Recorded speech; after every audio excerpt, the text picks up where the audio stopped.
Samoa ele atunu pele. Apel puleanga Samoa pia. E o mai ase o tātou whafoi le atua. No lava viinga ma le whanetanga. O le atua lo tātou maluia ma lo tātou malosi. Whai o ia ma fsoani silisili pōpua ngā. O le mele tātou te le fefe ai. Pe a whaliliwina le lolangi. Ma luru ina maunga i tutonu o le sami. I le swafa o le tamā, ma le alo, ma le nganga pa ia. A nganga pa ia e, a whiu mai e whātu loto au auna, ma tutu i ai le afi o lo lofa. Au ina mailu o nganga e te whaolaina i la tau, te whafou ne a uma le lalang. Le atu ai, ne a ina loto au auna le maamalama o le nganga pa ia. I alofa mai a te mātou, se o mātou maua spoto mai le nā lava nganga. Ma le fia i lau sosoan mai, ono Yesu Keriso, lo mātou alii. Amen.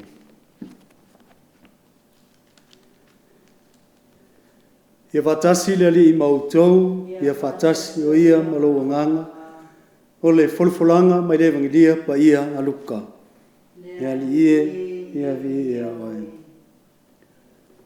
Lona mtau po se fulma leonu, folo lona foi po se fulma leiva, fa wau le tolu se fulma tasi. O le matua na e maua o mea le lei lo wolanga, na maua fo ia la salo o mea leanga. A o le nei, ua fa oli ina ia, a ua pōpua ngā ina oe.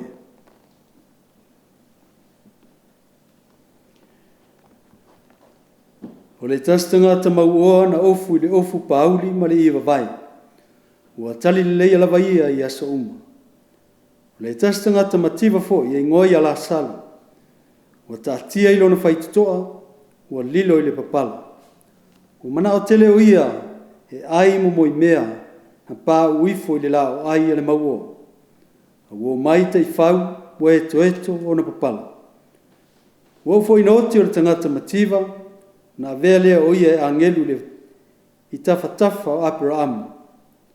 O ti fo i le mauoa, ma ua tanu, ua i seoli, ua whaatau ngā ina. Te pā e lea o ia, wana i loa ma mawatu ia Abraham ma la salo i lona tafa. Wa langa atu fo i o ia, ua whape atu. Lo tama e Abraham, i alofa mai i a te au, ma i e au wina mai la salo. Nā te fufui i le tumutumo lona tamta mai lima i se vai. E wha malu luai lo nei lau whaiva. A wau au pupua ngā i le mumu o le afi. Whai ane leo Abraham, lo watali i e manatu, na e maua o mea le lei i lo olanga. Na maua fo i la salo o mea leanga. Ao le nei, ua wha oriolina o ia, a ua pupua ngā ina oe. Le ngata i nei mea uma, a watu mau le vanu tele i lo tātou wā. O le mea lea, e le masao ai o e ua i nei, ua fia o atu i a te utou. E le masao mai foi o e ua i nā i a te i mātou nei. O na whai atu lea o ia lo tamae, o te whātonga atu i a te oe, ina ia e awina atu o ia i le aingo lo tamā. O waeto lima o uso, ina ia mōli tino atu i a te i lātou. Nei lātou o mai foi, i le nei mea pua ngā. O whaiane Abraham o i a te ia, o i a te i lātou Mose ma le au profeta, i a lātou whaalongo i ai. O whape atu o ia, lo tamae Abraham, a wa a whai alu atu sitasi i a te i lātou na ie woti, e sala mō ai i lātou.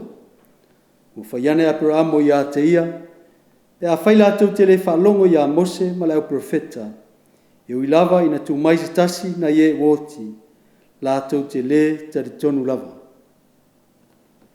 O le tala le lei na le alii. Li ia oe le alii Yesu Keriso. O le tala masani le tātou whalongo ma whaitau i tātou o tangata whaitau tuspa ia. O le tala i le tangata mativa la salu ma le mauoa.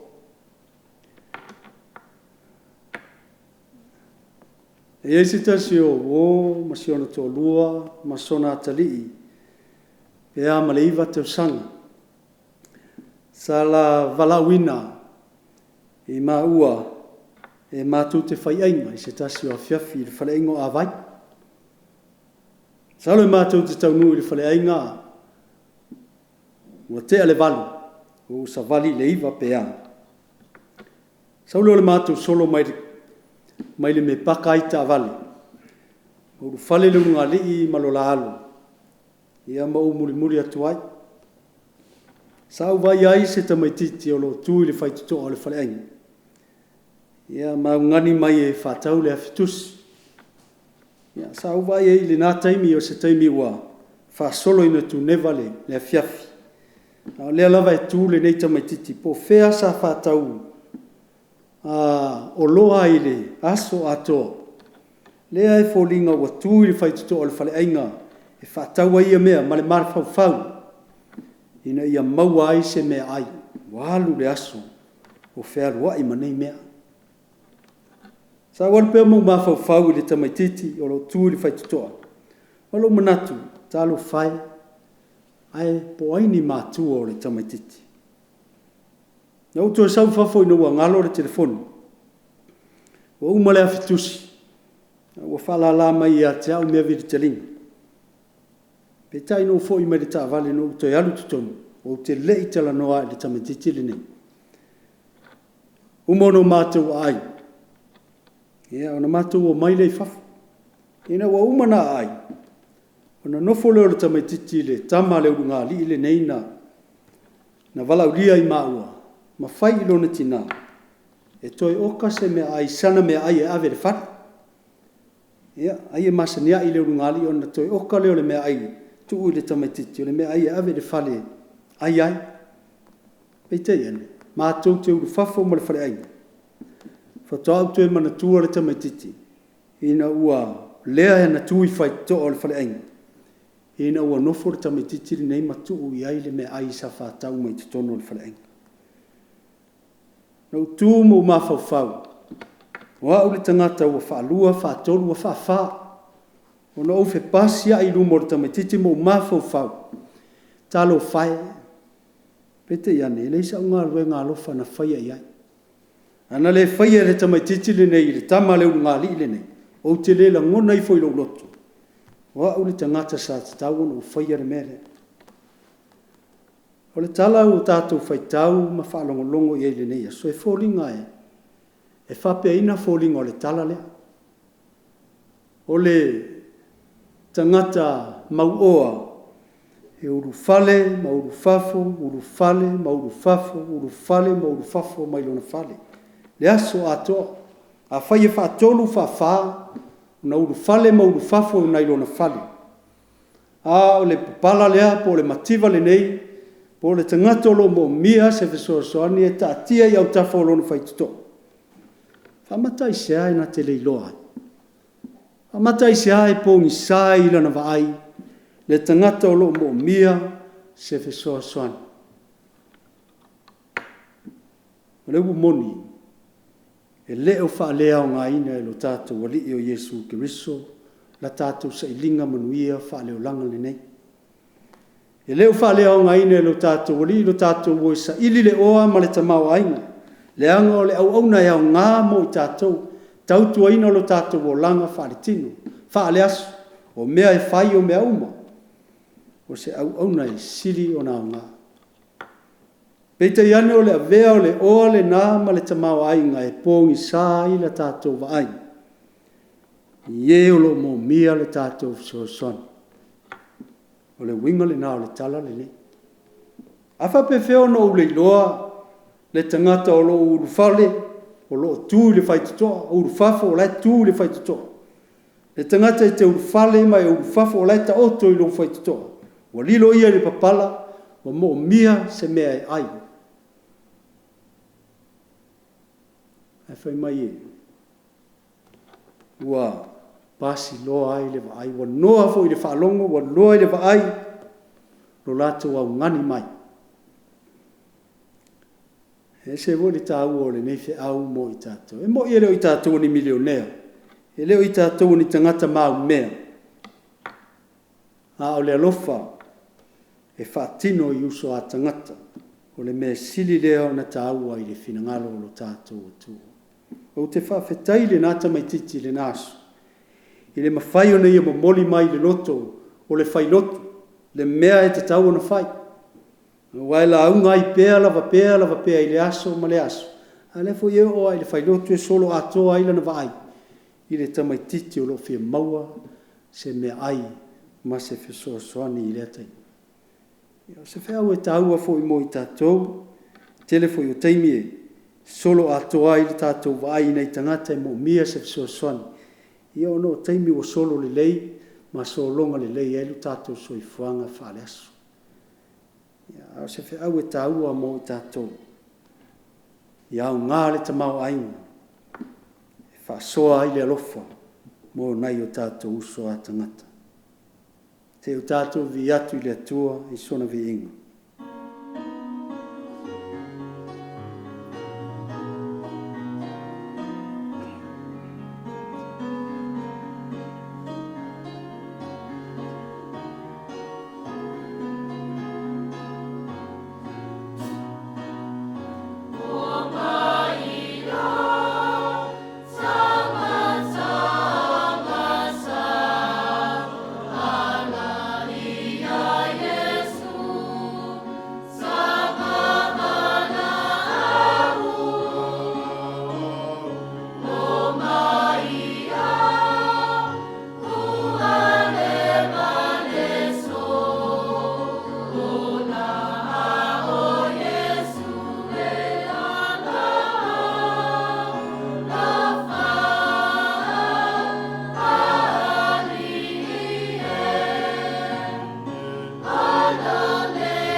O le viinga le tamā, ma le alo, ma le nganga pa ia, pe o lona viinga, sai le amitanga, e whapea fo i ona po nei, ma asa uma i le whavavau lava, amene. Ina ngalo pa ia Yesu a siri lo wanga malu, i whae mai se te wati pe asa uma, ma te o lo whatu ia te oe. Maria pa ia o leisa wanga sala i lo whatu a tupu, talo sia i ma te o su whai atu ia te oe. Ke wisoe mātou te ifo mwhawhata iati ia te oe, wālo kuruse pa ia na e whaola i nai lalulangi. Suafa le tamā, le alo, le ngang pa ia. Amen.